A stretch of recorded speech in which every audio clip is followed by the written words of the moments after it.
Hope you all are doing well, and I'm here to cover the game between England women versus India women to be played tonight at 11 p.m. And this is going to be the decider of this T20 series. So it's going to be a pretty important game for both teams. So getting to the team for this specific game, and before that, I'm doing this preview on the MyFab11 app, which has some interesting offers on your first GL team.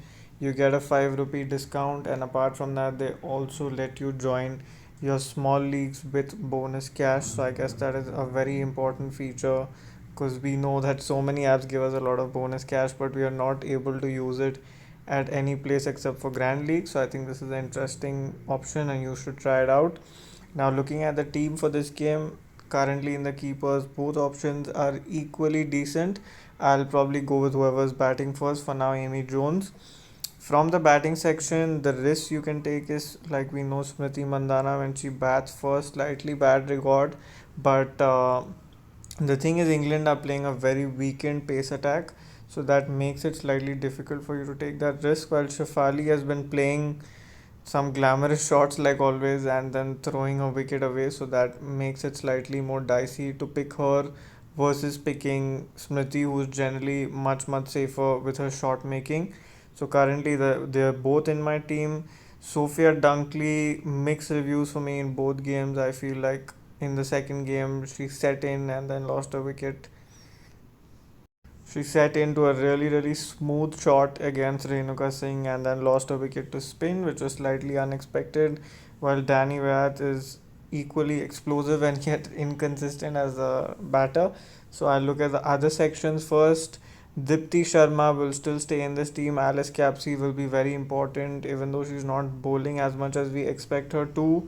In the bowling section, Sophie Eccleston will be in my team in both scenarios. Captaincy option also in both scenarios. Renuka Singh also will be in this team in both scenarios. Freya Davies has looked like one of their better bowlers, even though the numbers might not show you that, but I feel like that has been the case with her.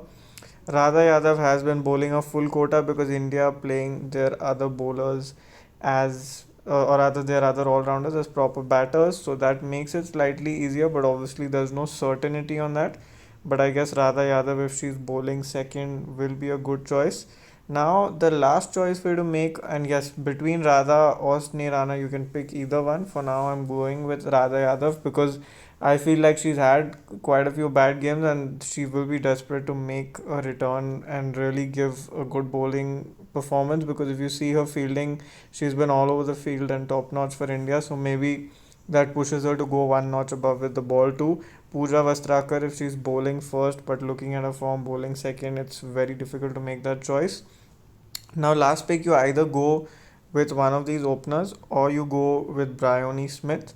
Now, whether you call this my favoritism or you call it the fact that I'm expecting India to win this one, I'm backing more Indian batting to do the job for us, while I've gone with the English keeper and some options in the English all rounders so that they give us bowling value as well.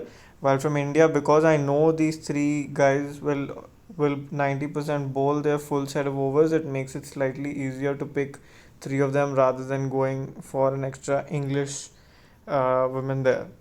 So that is the thought process. Apart from that, if I feel like there'll be any changes or if I feel like I want to do something differently, I will put those changes on the Fantasy Crick Pro Telegram channel, so you can join us there. As far as captaincy and vice captaincy is concerned, I'm quite inclined to go with Sophie Eccleston again, because even in that game where they lost, I think she bowled pretty well. And then when you look at vice captaincy candidates, Smriti Mandana will obviously be the first one that will come to your mind. But slight differentials here, I feel like Freya Davies, if she is bowling first, can be a very good differential. And Dipti, if bowling second, will also be a good choice. So for now, I'm locking at Sophie and Dipti to do the job for me. And I feel like Freya Kemp also, if she's batting first, can be a decent choice. If she's bowling first, it totally depends on the number of options they come onto the field with. Because if she's going to bowl only one odd over, then it makes it difficult for you to pick her, even with that great knock that she played in the last game, because she is batting very low and is going to come up against a lot of spin. So even one poor shot will be her undoing. Now we look at the exchange 22 picks. So the Exchange 22 picks for this specific game, and for you, those of you who don't know about Exchange 22, you can check their point system, and I've put the link of the app in the description. Now, looking at the picks for this game, starting off from England, like you saw, I've backed Sophie Eccleston in the fantasy team, which means I'm obviously expecting her to do well.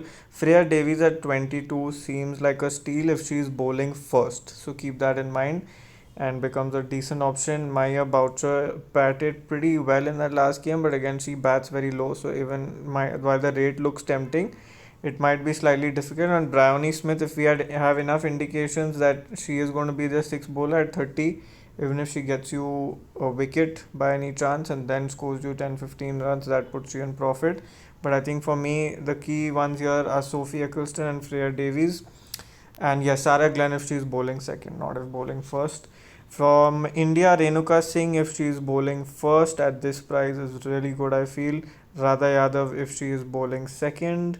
And apart from that, Dipti is a choice I'll make based on the toss, because at 40 she is okay, but then I don't know if that many amount of points will come from her. She's the kind of person who can give you 20 runs on a wicket, but that in this scenario will only come back and give you cost. So that depends on the toss and the conditions that we look at. And I feel the Indian batters are slightly overpriced. Onisha Fari looks okay, that too, if the conditions are really conducive for batting, because we know that even if there's the slightest of movement, then this price would be over the top for her. So apart from that, if you have any questions, you can put them in the comment section. And I hope you enjoyed this video. Do hit the like button before you leave. Thank you so much for tuning in.